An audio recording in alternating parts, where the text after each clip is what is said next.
Head of the field in anti-terrorist techniques.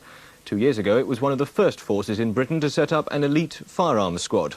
Now the force has turned its attention to driving skills and has set up a training unit to teach officers how techniques behind the wheel can protect VIPs and royalty from attack. The school is the envy of most police forces in Europe. James Roberson reports. The situation, a simulated high-speed evasion manoeuvre. Two!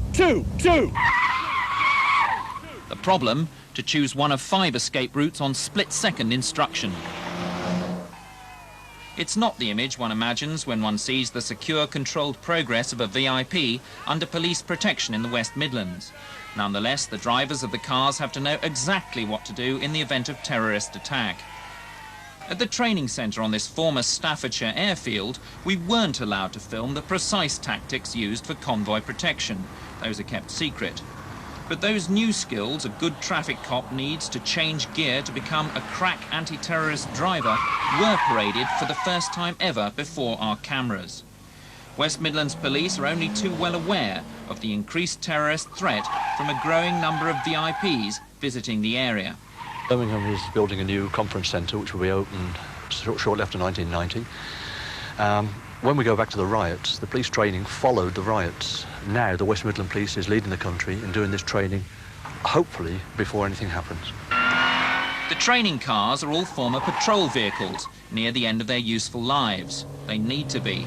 The student drivers are also pushed to near breaking point.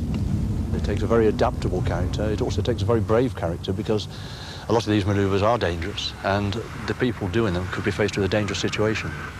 Well, we're hoping to give them another string to their bow so that they don't have to depend on firearms. Hopefully they'll be able to get out of a situation by using the car sensibly.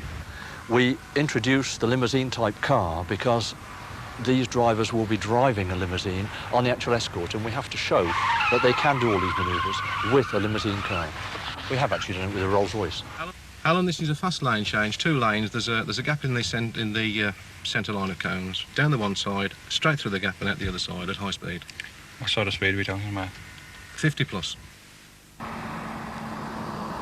When I first saw what I'd have to do, I thought I'd never ever do it. But you reach a point where they push you to your limits and beyond, and I think I've reached that now, and I don't think I could go any further, like all of us on the coast.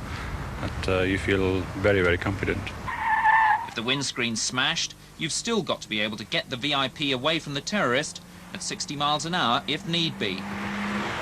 We're doing this training, but hopefully we'll never have to use it. But if the situation does arrive, then the West Midland Police has got the best trained drivers in the country to deal with it. West Midlands Police are now offering their training to other forces. They're also soon to visit Europe and America in search of new ideas.